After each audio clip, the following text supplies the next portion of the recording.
I'd like to welcome everyone this evening if you're joining us from the Northern Hemisphere, and this morning if you're joining us from Australia and New Zealand. My name is Rebecca Keeble. I am the Regional Director for IFAW in Oceania and based in Sydney, Australia. It is my pleasure to welcome you all to joining us this morning for this incredible tour, behind the scenes tour of our partners project in Bonorong Wildlife Sanctuary in Tasmania. Unfortunately, as we all know, the pandemic at this point in time prevents us all from travelling, but this is such an awesome way of us all connecting and being able to bring a slice of Australia to you wherever you are today. I wanted to start off with a bit of housekeeping. This is an interactive tour, so during the presentation, we'll be able to stop for some questions. There's a function at the bottom of your screen that allows for you to type in some Q&A, so please use that. We have a team moderating and I'll be able to call out some of the questions. We won't be able to get to them all, but we will have a team that will be able to respond to you at some point. I would, just before I introduce Greg, a bit of background to how we came to partner with Bonorong. A few years ago, our team met with Greg and his team, and we were able to support the building of Tasmania's first wildlife hospital. We're very thrilled to be able to do that. And thanks to the generous and ongoing support of our incredible supporters around the world, we're able to now provide veterinary capacity to have at that hospital. And we're going to go inside and check out what they're up to today as well. I'd really love to introduce you all now to the director, Greg Ines, and his team, and he's going to take us around for today's tour. So over to you, Greg. Excellent. Thank you very much, Beck. Well, first of all, thanks everyone for coming to join us. It's a bit chilly this morning here in beautiful, beautiful Tasmania, a lovely, lovely neck of the woods. But, you know, I think that's the one thing about the whole COVID situation. It's been so nice to connect in this way with so many people in so many different places. And let's be honest, it's probably made us think outside the square a little bit. And, you know, ideas like this come forward. And, you know, we're just really excited to share what we do with all of you good folks today. We'd obviously love to have you here and show you in person, but this is the next best thing. So a tiny bit about us, first of all. So as Beck mentioned, my name's Greg, and I've been here for about 15 years, so slowly becoming part of the furniture here. It's been an amazing 15 years, an incredible 15 years, seeing the changes for wildlife in our wonderful state. And for those that might not be aware of Tasmania, no, it's not Tanzania in Africa. It's beautiful Tasmania, down the very bottom end of Australia, down near Antarctica. It's a wonderful island that provides a refuge to so many different species. And Australia, sadly, has not had a great record with mammal extinctions. We currently have the world record, which is something we're not proud of, for mammal extinctions in the last 200 years, seeing some 24 mammals disappear, which is unbelievably disappointing. But if it weren't for Tasmania, that number would be a lot higher. Having that beautiful little buffer of water, Bass Strait, leading in from Victoria to Tasmania, has kept us safe from things like foxes and other issues going on. So we have a whole lot of animals here that are now nowhere else in the world and become very big responsibility. Now, the wildlife here is something I can't even begin to explain. It doesn't matter where you live, you will likely have wildlife in your backyard in Tasmania. We live in very close contact with the animals here, and that in turn, sadly, means that those animals will be affected by us. And all around the world, I think all of you will understand that animals so regularly come second to us as humans. So, you know, obviously we've got a responsibility to do what we can to help them out. And in Tasmania, we'd never had a wildlife rescue service in our history. I think probably just being surrounded by wildlife all the time, Tasmanians didn't probably appreciate how marvellous that was and how special that was. And you know, things like roadkill on the roads is just an everyday part of life. And that's something that we really shouldn't accept, and something we need to do better, and something we are striving very hard to do better. But First step was a rescue service, which we worked really, really hard to set up. And I love saying that at this stage, we deal with around 11,000 animals a year that need our assistance. And we get to 98% of the calls we receive, which is a stat we're really proud of. But there was still a massive hole, and the dream for us was to see a wildlife hospital set up for these animals in need. And look, it's wonderful saving wildlife from very precarious situations and helping them survive or easing their suffering. But unfortunately, the other problem in Tassie is we didn't have a dedicated facility nor people with the skills to actually treat the animals once they were rescued. So it was left to wildlife carers to do the best they could, often without medications and often without proper diagnosis and a bit of guess and check, which is really not a great situation to be in. So when this idea was hatched to the Wildlife Hospital, which in reality was probably been discussed for 20, 25 years in Tasmania, we knew we couldn't do it by ourselves and we needed to get some people on board. And that's where IFAW stepped into the picture, and what a relationship it's been. I really look forward to chatting a little bit more about that as we go. But essentially our wonderful little hospital here would not have been possible without IFAW. And without IFAW, we would not be seeing literally hundreds of thousands of animals that need the assistance in here every single year being helped. But of course, IFAW is nothing without all of you good people. So essentially, what I want to say before we even go inside and have a little look today and share some of the special species with you is I want you to remember that you, every single one of you, are a really important part of every single animal that we look after in here. You know, it's probably very hard to feel connected sitting in your offices or your lounge rooms or wherever you are around the world to feel connected to the good that you're achieving. But essentially, without your donations, without sharing the posts that IFAW have on social media, and without telling people about IFAW, things like this simply don't happen. So every animal we save, every animal we ease the suffering of, that is partly thanks to all of you. So I thank you very, very much for that. Now, the plan for today, we're going to whiz you inside and have a quick look at our little setup, see if there's anything on the table ready to go. It's uncensored in there, of course. There's all sorts of marvellous things happening in there. So we'll meet one of our vets who does a marvellous job and just go over the sort of things that might happen in there today. We're then going to wander around and meet a few of Tassie's favourites, favourite little animals, and then we'll check back in with the clinic again to see what's going on. And Beck, I'll try to have some question time as we're walking between, and Beck will throw some questions at me, and I'll do my best to either give you a good answer or make up an answer that sounds very good at the very least. So, all right, let's head on inside and have a little look. All right, so it's a very simple operation that we run. The big benefits are no dogs and cats, okay, of course, so we don't have to deal with the smells and the sounds of them.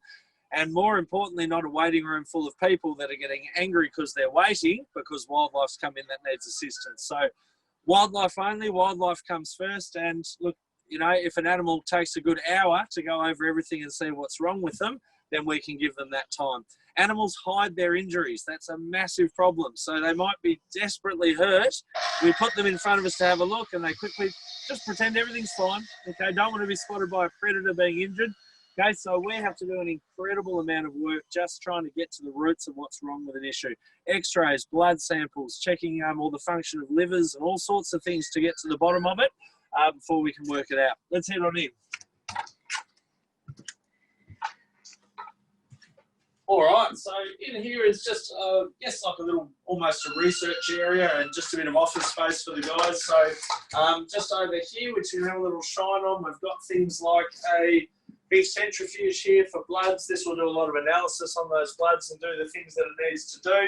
And just little bits and pieces that we might need as part of the procedures. Coming on through a bit further. All right, so if you come just over here, so we look back. All right, so this is our little X-ray facility. Now, I cannot state enough how important this part of it is. Look, I think in the past, probably less than 1 in 100 animals that we would see were actually being X-rayed. And really, with animals hiding their injuries so well, every animal that comes through here pretty much needs an X-ray, so we can see that something hasn't been missed or whether something more untoward's going on. So incredibly important part of what we do. And again, just having the time to do that as we need to is just really, really important. Now, let me introduce you to a couple of our team here. It does look like we do have something on the table there.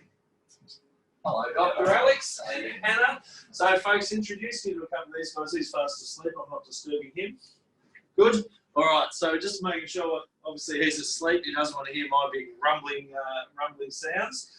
So, Dr. Alex Crease is one of our main vets, and he was our founding vet essentially, and helped set up the whole thing and how the procedures work and how we need to do things. We'll ask Alex a few questions in a second and learn a bit more about his background.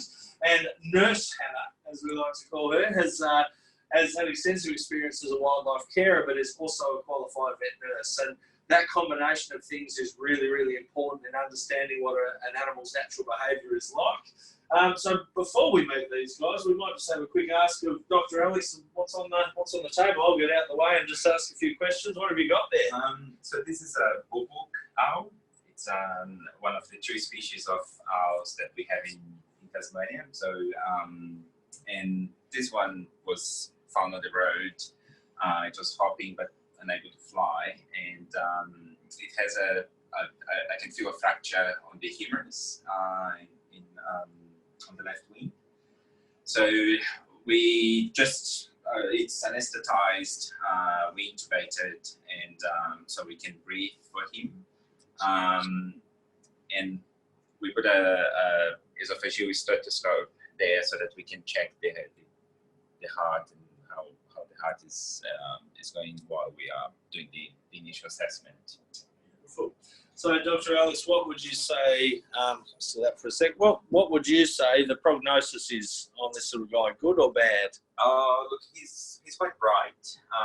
So I am cautiously optimistic. So we'll do a couple of x-rays now and give fluids and assess to see if this is a good candidate for surgery. So with broken wings in birds, there's a couple of things that we have to be mindful. So if the fracture is too close to the joint, to any joint, then it's we wouldn't attempt surgery. In this one, it does seem to be quite in the middle of the bone, so I need to confirm that with the X-rays to see if that's a good fracture, if that is such a thing. And just very quickly, because we don't want to hold you up too much, obviously, with so much to do. Your background, what did you do prior to this? What's your training? So I'm a vet from Brazil, and I came to Australia and I did a PhD here with the Devils and the Tasmanian Devils, and they have this horrendous cancerous tumor on their face. So I did some research on the immunology of the tumor and the immune system of the Devils, and then decided to come back to practice. Wonderful, thank you, Dr. Allen. Hannah, very quickly, what's it like working with wildlife directly as compared to in a standard clinic, and what do you see as the advantages of having a wildlife-only clinic? Working with wildlife is a lot different to working with domestic animals. There's a lot more you need to consider with their stress, and obviously when we're seeing wildlife, we're seeing a lot more traumatic injuries, things that you probably wouldn't see in a regular domestic clinic. What was the question? No, that's all. I think that answers it very nicely. So we'll go for a bit more of a wonder. Thank you, guys. We'll check back in on you in a little bit and see how this went and see how we go. All right. Just 1 second there. I'm just going to turn the stroll. All right. All right, folks, so we're just going to go and meet a couple of little critters now. So we'll just head our way out. So this is a great time for any questions. Beck, if you want to throw any questions at me as we go for a stroll. Yeah, sure. We've got a few coming through. Just to remind people, if they do want to ask questions, down the bottom of the, there's a Q&A feature, so just pop them in there. We have some kids online who'd like to know what the most dangerous animal is that you've helped. Excellent. Sorry, Beck, I'm just putting it right up to my ear. I can't hear you very well, unfortunately, but I think it was one of the most dangerous animals that we help. Look, we're pretty lucky, to be honest, in Australia. well, particularly in Tassie, we don't deal with really big animals. Okay, so I think some places are dealing with things like rhinoceroses and elephants and all sorts of different things. Whereas for us, I guess we're dealing with a few poisonous things from time to time, but they're really not these aggressive animals people think they're going to be. So to be honest, in Australia, the most dangerous animal to work with is a cassowary, which is basically a very big, colourful ostrich-like creature that can kick. So we're pretty lucky here. And you mentioned before when you were talking about predators and so forth, Blair Smith wanted to know, are you saying Tassie doesn't have any foxes, and what non-Indigenous pests are affecting fauna in Tasmania? Wonderful, thank you. So yeah, look, we're very, very lucky here. I'm just going to give the camera back to Melissa there to hold on me. Thank you. So we're very lucky to not have foxes here in Tasmania. Look, there's a lot of debate as whether they have been here or they haven't been here in the past. We really don't know 100% to be honest, but a lot of evidence that they had been at some stage, but certainly never took hold. So the fox is the most efficient predator on the planet behind people. So just their introduction here would see the extinction of approximately 75 species probably within 10 years. So it would be just a disaster. But like so many other places in the world, domestic dogs that become feral are certainly an issue, but our biggest one is definitely cats, feral cats, but also domestic cats. And I think it's important to note it really doesn't matter where you are in the world, responsibly looking after our pets is just so important. And it's in the top 3 reasons that we see animals coming through here. So cars being number 1, most definitely. But cat attacks are just a major, major issue. And, you know, I think we do need to analyse the impact just one cat can have, and making sure we keep our pets indoors or well contained so they're not killing things is really, really important. Right. And there was another question about how are animals found and brought into the clinic? Yeah, wonderful. So sorry, I have to keep going to the speaker. I think it's my speaker, to be honest, but I apologise for that. So yeah, look, all sorts of ways that they're found, of course, but look, vehicles are a really big issue here because we have so much wildlife here. There's always grass on the side of the road. There's just so many animals hit by cars here. So they estimate between 500,000 and 1 million animals killed on our roads every single year in Tasmania. So that's about 40% of the rescues that we see. But look, if there's a way an animal can hurt itself, they seem to find that way. It's just incredible. I think every time we think that we've seen it all, we see new issues. So whether it's animals getting stuck in oil drums, or we had a possum recently up the mast of a boat in the middle of a bay. I mean, all sorts of strange situations. But fishing line is one that's always worthy of a mention. We have a seabird rehab facility here as well, and the amount of animals caught up in fishing line and seabirds with fish hooks stuck inside them and plastic ingestion is just a major, major issue as well. And then dog and cat attacks would certainly be our top 3, and then everything in between, whether it's secondary poisoning, getting caught in fences, just an incredible amount of things. All right, Kim, what we might do, Beck, we might just quickly meet one of our little creatures and have a few more questions in a moment. Just as I'm getting in here, Beck, just to confirm, is the sound quality okay from my end? Yeah, there's a few people saying it's you need to talk closer to the mic, but... Okay, no worries. Yeah. As loud as I can. Oh. Thanks, She's a bit wriggly this morning. Oh, dear me. All right, let me introduce you to this little lady here. She's a bit of a troublemaker. We'll see how long she can actually stay there. But this is a little Tasmanian devil. Her name is Callie. Her mum died of facial tumour disease, which is a nasty disease that's been killing devils all over Tassie for about 25 years and has sadly now rendered them endangered. So because she's a baby that's been hand-raised, she likes to eat me. Okay, she's only playing, but she doesn't know her own strength sometimes. But you'll see she's very wriggly and always trying to latch onto some sort of clothing or something like that, just like she would her mother. Okay, so she's just having a bit of a play and enjoying herself. But they are a very, very misunderstood animal, which is why we think it's so important to share this side of them. That even though her jaw strength is the strongest of any animal in the world compared to body size, she still can be very, very gentle. Now, these animals are not hunters, they're scavengers. Okay, so her main job is to go around and eat carcasses, essentially, and clean up the forests. That is her job. She's not a very good hunter. She will try to be a good hunter, but sadly doesn't have those hunting skills. So the first issue for a devil is they're very, very slow. The average top speed of a devil is about the same as a chicken, so about 14 kilometres an hour. They have very poor eyesight and their agility is not good at all. Okay, so as a scavenger, what they are very good at is, number one, they can travel very long distances. So they've been recorded travelling over 50 kilometres in one night looking for food. So an extraordinary endurance. Their sense of smell is brilliant. They can smell food from about 2 kilometres away, so really good sense of smell. And on top of that, the jaw strength means they don't waste any food. So you're looking at about a tonne of pressure per cubic inch in those jaws, so very, very powerful. And they have the ability to gorge feed. So they can eat about 40% of their body weight in a sitting. That was a bit rough there, wasn't it? Okay, so they can really gorge themselves and then go for a number of days without food. So that works very well for them as a scavenger. Now, probably the most fascinating thing about them for me is their breeding. When a Tassie devil is born, it's only the size of 1 grain of rice. So absolutely tiny. The pregnancy is only 18 to 21 days. The mother will give birth to some 20 to 40, that's right, 20 to 40 young.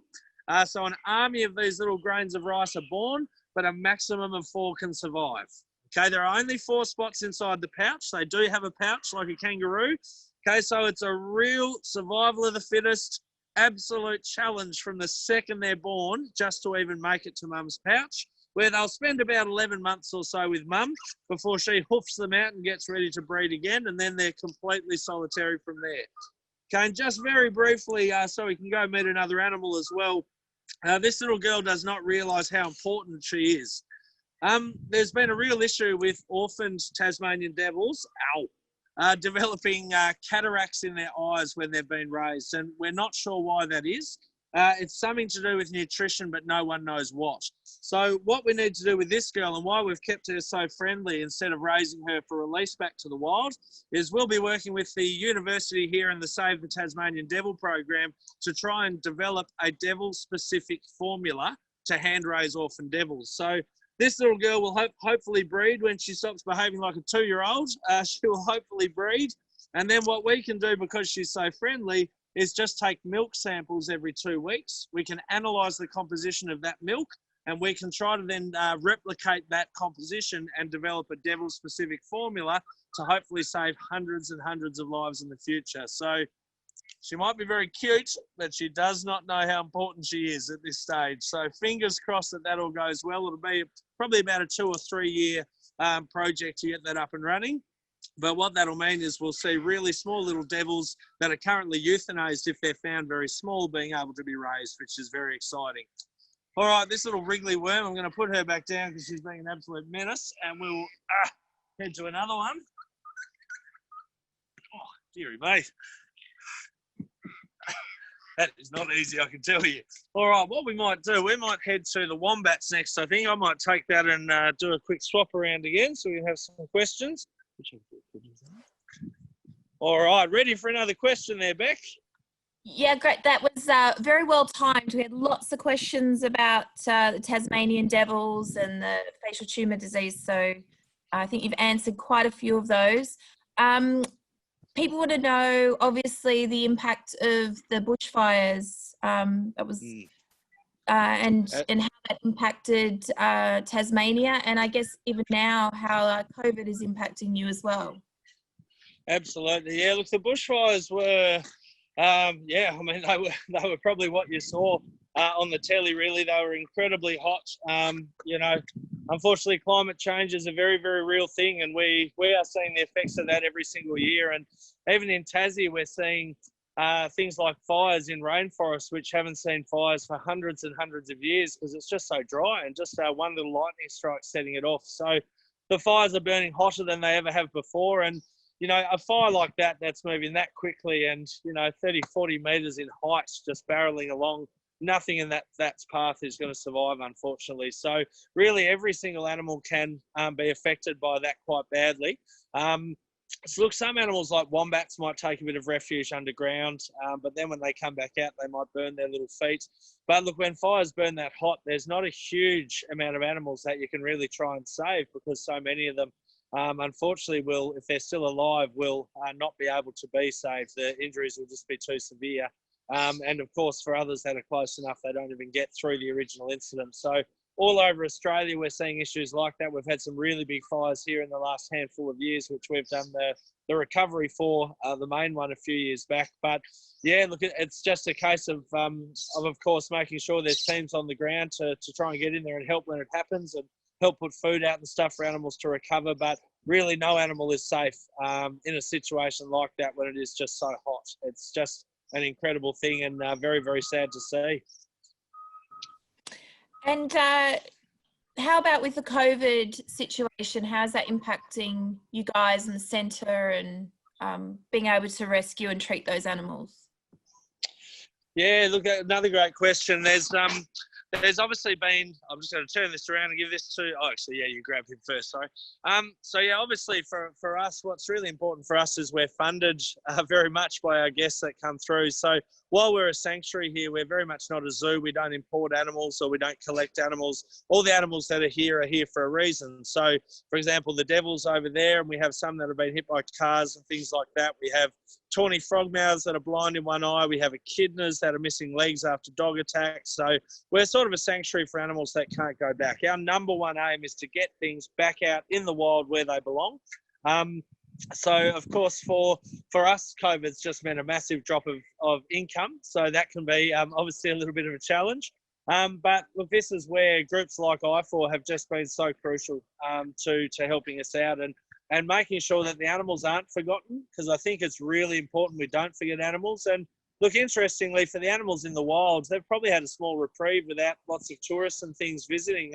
We've probably seen less rescues than we've seen in the last 4 to 5 years, because people just aren't out and about as much. And like everywhere else, we're seeing animals pop up in a few places we haven't seen them for a long time. So nice for them to get a bit of a break. And look, hopefully we can learn a bit from that and sort of go, well, hang on, we're taking away humans and animals are doing quite well. Maybe we can learn about that. And whether that's looking at, some beaches around the world that we classify as human-free beaches, so animals can have their space, or, areas of national park that we classify as true national park that really are then only for the animals. I think there's a lot we can learn from it. And, we've all just got to work together to make sure, no matter where it is in the world, that it's not a case of going, well, animals, we can't afford them. We can't afford to help them, because animals still get hurt. They still need help. And most of the time it's going to be caused by us as humans. So we have that responsibility. So I'll probably have one more question, Beck, and then we'll grab a little wombat. Sure. What about marine species? Are you seeing many, do you treat many marine species? Yeah, that's a great one. Look, in Tassie, we are obviously surrounded by water, so we have an incredible amount of marine species around us, and whales passing by and all sorts of things. I'll be honest, I've never looked after a whale. That's not my forte. No, we're pretty lucky that we have a good marine team in Tasmania. It's one of the few numbers that the government does run, where they can assist with things like seals and whales and things. But all the seabirds, the penguins, all those sorts of things do come to us. So we've seen all sorts of different penguins from New Zealand is not too far away. So we see New Zealand Fiordland penguins. We see snares penguins, which come from New Zealand and need care. We see little penguins would be our most common. And all the seabirds, albatross, giant petrels, the tiny little petrels that are really beautiful. 2/3 of the world's shearwaters come and nest in Tasmania every year, and a whole lot of them come stumbling out needing food. So we might see 70 or 80 of them in the space of just a couple of weeks that need care.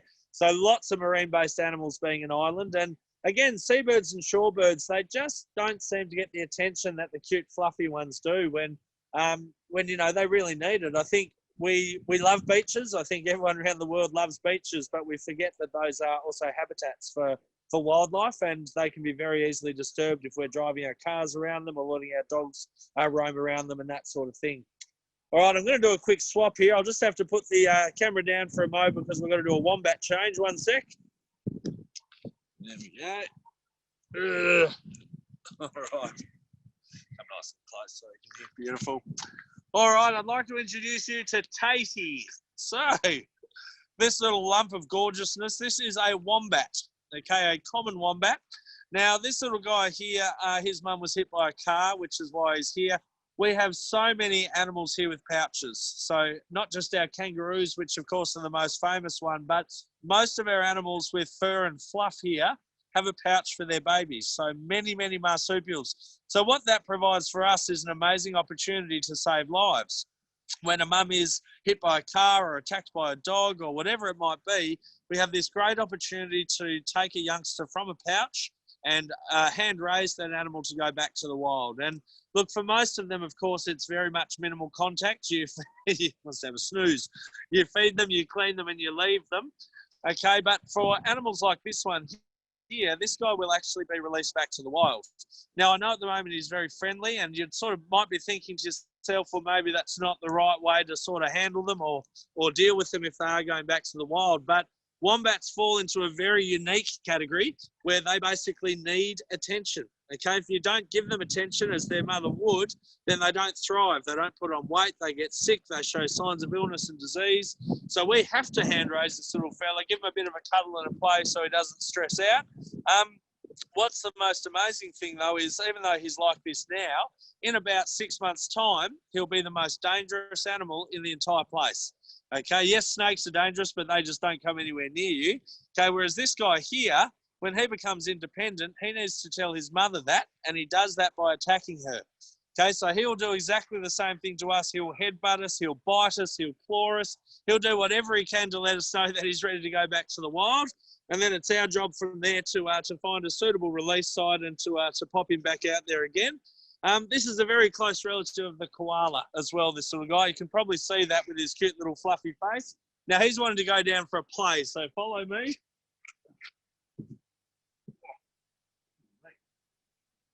There we go, silly.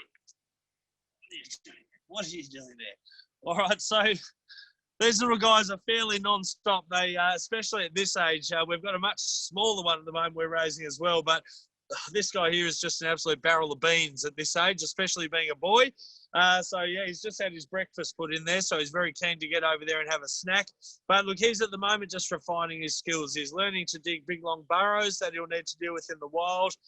He's learning his defence and how he does that, how to mark out his territory. And then when he turns and becomes wild, he'll be a totally different animal that will literally just attack us and just want nothing to do with us. So they are probably the most successful sort of furred animal, marsupial, of any animal in Tasmania that we raise and release. They do the best upon release back to the wild. So they do really, really well. All right, we might take a question or two there. I'll do a quick flip. Greg, there's some questions about mange and if you're treating any wombats with mange. Yeah, look, absolutely. That's a great question. So mange, look, it's been really strange. We're not quite sure exactly what's going on with mange, but we do know that mange has been around in Tasmania since Europeans arrived here. So it's been around for a very long time. But for some reason, there's been this massive, absolutely massive increase in Tasmania particularly, but other places in Australia as well, where even though their numbers haven't significantly dropped overall, what we're seeing is some areas like Narantipoo National Park where over 95% of the population has gone. So really, really disappointing sort of numbers. And for those that don't know what mange is, it's a small mite that gets under the skin and it eats and lives off the hair follicles. And so these animals wind up sadly very furless. They often go blind. They're very itchy and they scratch those itches and then they wind up all infected. And look, treating it is very, very difficult. So what we are doing at the moment is working with a fantastic researcher by the name of Scott Carver, who's doing some trials with a new drug, which we're hoping will be an absolute game changer. So the hospital's been involved in that research and our vets, who a number of them have a research background, have been working with that team. And look, hopefully this is a drug that can be rolled out all across Australia to see them able to be treated in the wild and hopefully give them some relief. And there's quite a few people asking about koalas in Tasmania as well.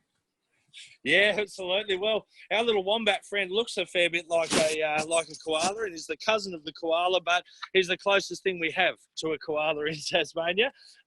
We don't think koalas have ever been here in Tasmania, so there's no fossil evidence to suggest that they were ever here.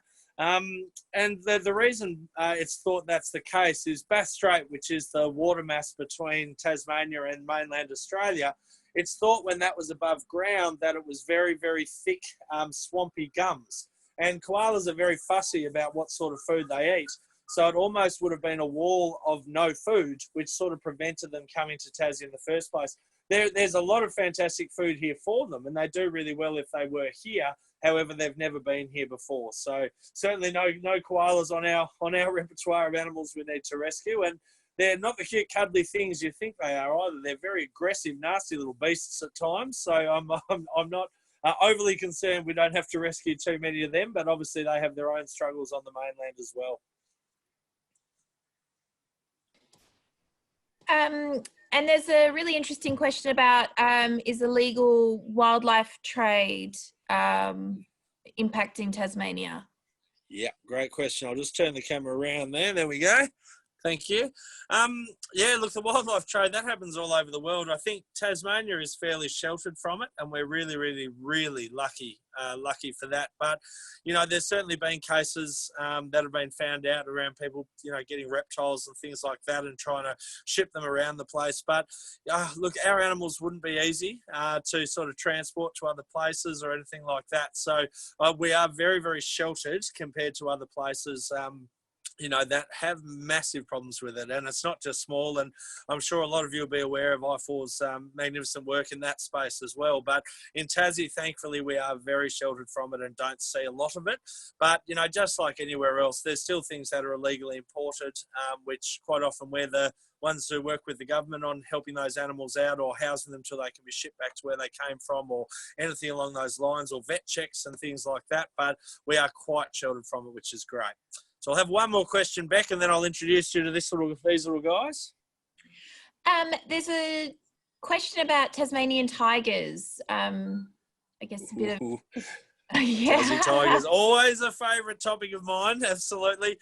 Tassie tigers, so for those that aren't aware what a Tassie tiger is or was, basically a very large carnivorous marsupial, not very large, about the size of, I guess, a border collie sort of dog or a Labrador dog, so not as big as people thought, but essentially they were our highest order predator or our apex predator all the way around Australia, but sadly they became extinct sometime in the last sort of 100 years, I guess. Well, 1936, the last known one died in captivity.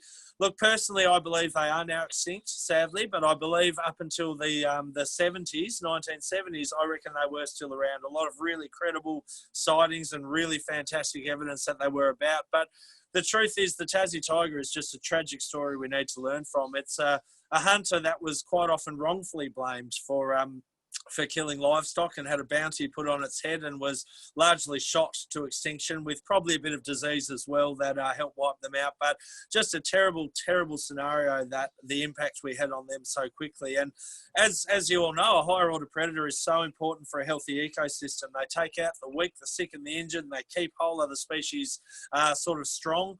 You only have to look at Yellowstone National Park and the reintroduction of the wolves into Yellowstone National Park and how that fixed the entire landscape, including even how the rivers run in the area because of the grazing animals that were then kept at bay. It's incredible how important they are. So we won't feel the impacts of losing that predator for a number of years yet. We see bits of it already, but we probably won't see it for a lot longer. But look, you can always live in hope. I love to think there might still be a few out there, but sadly I don't think there are anymore.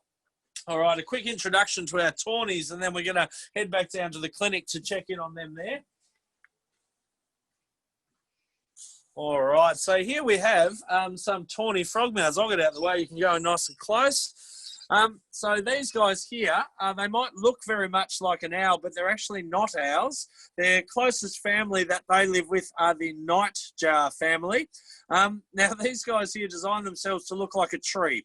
So these ones are very, very relaxed with people, so they're not doing their defense pose. But when they're threatened, they'll elongate themselves and they'll sort of perch out at a 45-degree angle off the tree, and the little bits of feather just sitting on top of the beak are designed to look like a snapped off piece of tree. Okay, so they will absolutely disappear into the tree and potential predators won't spot them. Now, the way these guys hunt is they use their mouth and they swoop around and they take prey straight out of midair. So they have a very, very large mouth. But unfortunately, the things they prey upon are attracted to car headlights. So what tends to happen is they'll be hunting a moth or an insect. The insect goes straight to the car headlights. They're right behind them hunting and they get hit by cars. So these ones here all have sight issues. So they are blind in one eye. And unfortunately, this means that they can't hunt in the wild. Now, not every animal, bring me back in there. All right, so not every animal that comes in from the wild that can't be released is a suitable candidate to live in captivity. And I think that's something really, really important to mention. In fact, less than 1% of the animals we rescue actually wind up staying with us permanently here at the sanctuary. Most adult animals that are really badly injured and can't survive in the wild, even if they could survive here, would live a life of absolute misery. And I think it's really important that that animal is still serving a purpose. These guys here, they tame down really, really quickly. And as you can see, no defense poses, totally comfortable, and they breed here, which gives us an opportunity to release their young back to the wild and assist them to achieve what they wanted to in their journey in life, which is to pass on their genetics. So look, there's unfortunately a lot of animals that can't be saved with what we do, but you know, the ones that can stay with us and we can provide that permanent home, we absolutely love doing that, and it gives us a great opportunity. And these are absolutely one of those species. All right, we'll head our way back towards the clinic. I'm going to steal that and we'll have a few more questions on the way there. There's a really interesting one here from Natalie. She says, in your 15 years experience, what was the most remarkable comeback you've witnessed? Oh, gee, that's a wonderful question. These are the ones that make me get all bubbly down the backbone. We've seen some incredible things. We see them every single day, to be honest. Now that we've got IFAW's hospital here, the chance to have these incredible heartwarming stories just happen time after time after time. And, you know, it's not always the endangered species, I guess, that are the most important ones to you. But in this case, it is an endangered species. I'll mention it's only fairly recent too that myself and Melissa, who's helping me here with the camera work, you've probably seen flashes of her today. We raised 2 little Tasmanian Devils, and now those little guys were, they came in at 45 grams in size, so they literally fit in just a tiny little ball in the palm of your hand. Technically, you can't raise them until they're 100 grams, but we got special permission to try a couple of formulas and fix the cataract issue. So they needed feeding every 3 hours, but took 2 hours to feed. So it was a fairly challenging set of circumstances where you get an hour's sleep at a time to look after them. But no one thought they would survive, including us. And thankfully, they're still here with us today, and hopefully we'll be part of this program to develop formula to help others out. So just remarkable to see a marsupial at that size, which is basically embryonic, and give it that second opportunity. And I know you've mentioned a couple of times bits and pieces about the work that you guys do with conservation and release programs, but just any links between what you do at the sanctuary in Tasmania and also any of that goes on in the mainland. Yeah, look, absolutely. So, again, of course, our number one aim is to see things go back out into the wild. So not only are we sort of saving, I guess, individual animals and giving them that chance, but breeding for release is a really good opportunity.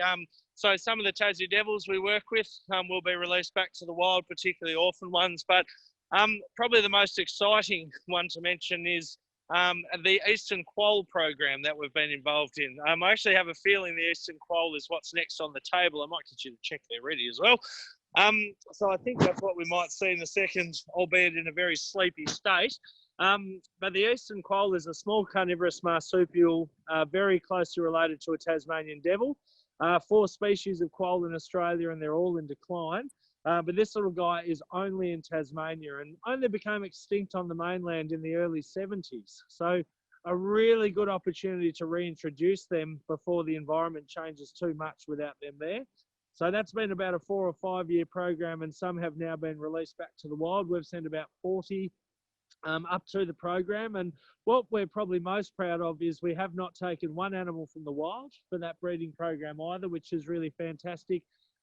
We've just had ones that have come in with various injuries, so hip injuries, head injuries, they might be missing legs after injuries, and we've managed to make them sort of friendly and comfortable to the point that they've bred, and they're the ones that we've used for the program. So great to be involved in something like that, but obviously just supporting other research. We've recently had some collars put on some of our little hand-raised devils, looking at proximity studies. So how often they interact with each other, what that would mean for the spread of facial tumour disease. And interestingly, it's not unlike the whole COVID situation, really. It's all about social distancing for them. So, you know, ways we can help programs like that too. And again, using the IFAW clinic is really fantastic to do that. And have you got any stats on how many animals have been through the clinic that have been treated and released? Yeah, wonderful. Look, it's very, very hard to know. I mean, look, on a day, those two in there, they're just maniacs. It's incredible what they get done in a day. They might see some 20 to 25 animals every day that's open. And I'm sure a lot of you have had pets before and understand the cost of going to a vet, even for an hour-long appointment or surgery or something like that. So, look, thankfully, the amount we can get done at the price that we do here is quite astonishing, and they just work so hard. So 20 to 25 odd animals a day are treated in there. We obviously deal with a lot more, but not all of them need the hospital. We have a lot of staff that are almost veterinary trained, really, with the skills they have, and can do minor treatments. It's the major ones that require surgeries and things that wind up in the hospital. The challenge is we lose track of how many of them go back to the wilds, because we're sort of like the first response. We look after them, get them to the point they're going to survive. Then we give them to volunteer wildlife carers who do the rest of the work, and we don't really know the result from there. They liaise with the government on where to release and how to release and all that sort of jazz. So, look, very hard for us to know, but essentially nearly every animal that winds up in that clinic has passed its original tests and got a pretty good chance of pulling through with a bit of hard work. So I'd like to think the stats are pretty high. You're good in there? All right. Yeah, no worries. All right. So I'll just have one more question as we wander in there, Beck. Oh, there was just another question about the fires and what the impact was of the recent fires on Tasmania, or if they were just mostly impacting the mainland. Yeah, no worries at all. Yeah, look, the mainland had the big ones this time around. We had quite a few down here. So we had some not too far from here, actually, probably a 20-minute drive that took off. And we had, very sadly, a whole lot in the southwest, which is very much protected wilderness and nearly impossible to put out the flames. And look, very sadly down there, you've got communities of trees that will probably never, ever recover again, pencil pines and things like that. So look, Tassie, our biggest one was a few years back at a place called Dunalley, and that was a huge fire that took off. But obviously with the size of mainland Australia, the fires over there were a lot bigger. And look, I think also the species on the mainland probably mean that there is a bit more work from the fires there. So, for example, with the fires down here, we don't see the number of animals they do up there, and a lot of them are in a pretty bad way. So a lot of your costs are more around the recovery for animals coming back in that need food and water. And of course, a lot of costs around just trying to find those animals that can't be saved and take on the ones that we can. But burns are incredibly hard to treat. And very expensive to treat as well, I might add, with their sheer amount of vet attention and things that they need. So, you know, certainly I know a lot of the wildlife places, both Tassie and on the mainland, were very grateful for any support that they received for that. Because look, for the odd one that can survive, it's got one hell of a road ahead of it to get there. All right, we're going to check back in on the clinic again now and see what we've got on the table. We've got a quoll? Yeah, we've got a quoll there. So the little spotted animal that I mentioned to you before is in there now. So we're going to have a quick look at him, and then I'll tell you a little bit more. There we go.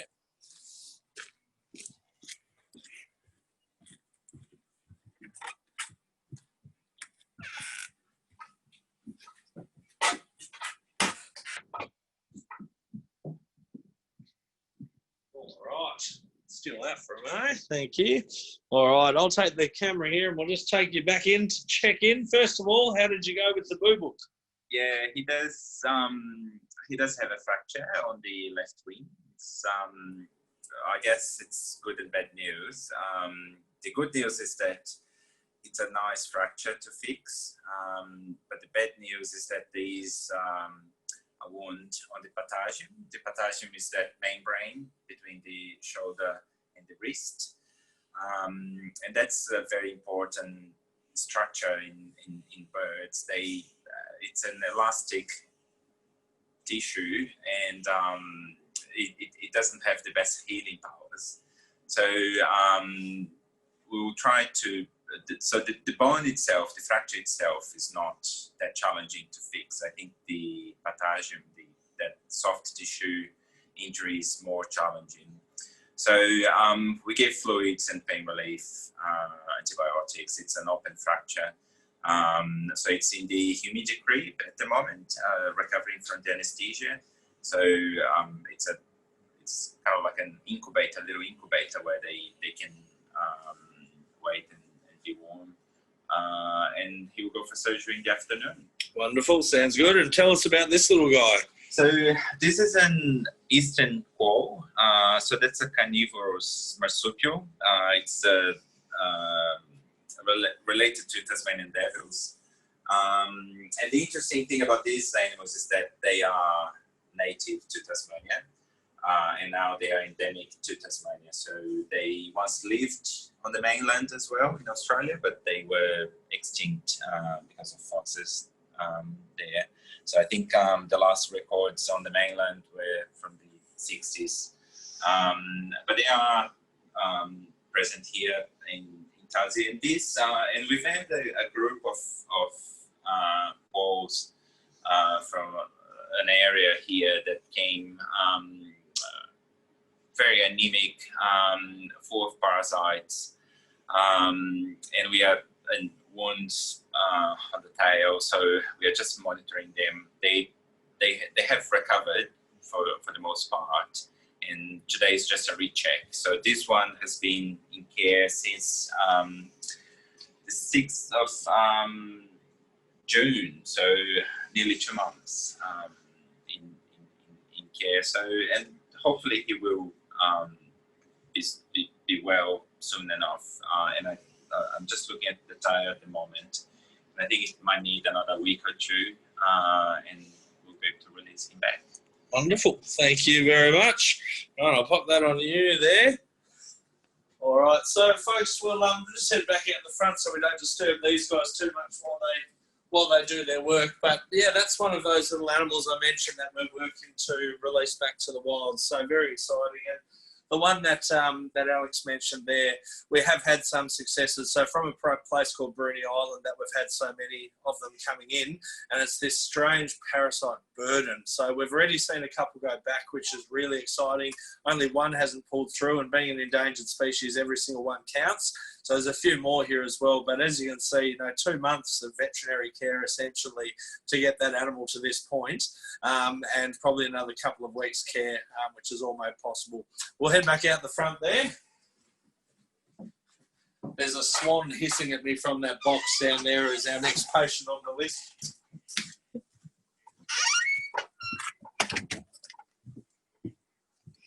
All right, so folks, just to sort of, I guess, sort of wrap up from our end. I know it's a bit of a power tour, and we've raced around and done okay. Look, I hope the quality of the footage has been okay, and I'm sorry about the mic issues from my end. You've probably seen enough close-ups of my ear that you never want to see an ear ever again, so I could hear Beck's question. But look, I hope it really did give you a little taste of some of the work that we do and why it is so important. Obviously, that's just 2 of literally 25 animals on their list today, 5 of which are endangered that they're dealing with today. So, it's an incredible amount that they really do get done in one day. But to sort of mention what the future holds from here, look, obviously COVID's had a great impact on us financially and our ability to be able to do some of the things that we'd like to do. And our number one aims were to make sure the rescue service didn't slow down at all, to make sure the hospital kept running at full capacity, and to make sure our staff, which are so crucial to these animals surviving, were able to stay and work with us. Those were our only three goals, really, and willing to do whatever we needed to get to that point. And look, to be honest, it was a matter of seconds before IFAW came to us and said, hey, are you okay? More importantly, are the animals okay? And what can we do to help? I just cannot tell you how refreshing it is to have an organisation that you don't have to chase them at all. You don't need to beg, you don't need to plead. They see the value in what we do and you know, approach us to make sure that we can give very best practice to these animals. And I just cannot tell you what it has been like in Tasmania for so many years without a hospital like this one behind us and without the support of someone like IFAW. I literally shudder now when I think 10 years back to the amount of animals that probably could have been saved had we had this facility, to the amount of animals that have probably suffered absolutely needlessly while we had to just wait and see if they got better or worse. You know, when if we just had these facilities, we could have done those tests and seen that an animal was too far gone or that it was worth a shot. So look, I knew this would achieve incredible things. I had no idea it would achieve this much. And not only has IFAW sort of sponsored the beginnings and the making of the clinic, hence the name being named after IFAW in there, but the ongoing support of funding the staff is the single most important thing that we need. And let me tell you, there's so many organisations that we've approached in the past to help us with wages, because look, it's fantastic having this great facility, fantastic having all this great machinery to help the animals out. If you can't afford to pay the people to work the machinery at the end of it, it's useless having it. The single most important thing in wildlife care is the people that are doing it.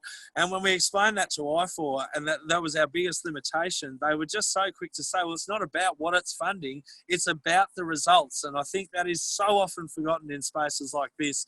And look, that's why hands down IFAW has been our favourite organisation to work with from the very beginning, and we're really excited about the partnerships and more importantly, the animals that we're saving going forward. And look, just to bring that back to all of you guys, IFAW is nothing without all of you guys that give that support. You know, make sure you take the time to jump on their website and have a look at just the sheer array of stuff that they're doing.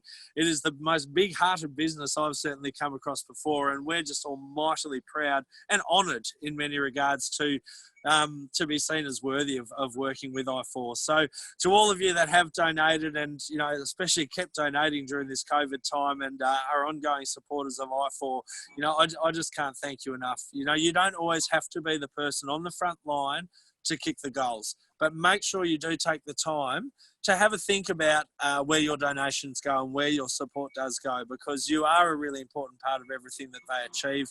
And, you know, I hope you can continue to support them. And just as important, share the word about IFAW. Make sure other people know about them. Make sure they know what you are supporting, so they in turn can help support as well. And, you know, from me personally, from our staff here, but most importantly from the animals that IFAW has saved, you know, I just can't thank you enough. And to all of you guys, just can't thank you enough. So thanks so much for your time. I'll hand back over to you, Beck, and of course any questions that you want answered after this, we can try and email back over the next week. More than happy to do so, and we really look forward to catching up with you all in person one day when you come to visit us. So thanks very much, and over to you, Beck. Thank you so much, Greg. I can't thank you enough to you and the team there today for taking our supporters around your amazing facility and giving us a bit of a behind the scenes on what happens in the day of the life of the clinic as well. I just want to say a huge thank you to everyone that has joined today from wherever you are in the world. I know I was seeing quite a lot of comments of people that have actually had the opportunity to visit Bonorong, and you know, it's wonderful that we've had supporters have that opportunity in the past, and hopefully this has given you a real taste of what we're able to achieve, and we can only achieve that with the support of our supporters and that generosity. And it's not just for these programs here in Australia, but but across the world. So thank you so very much for all your questions. I know we didn't get to them all. We've got a team of people and that are going to come back to you.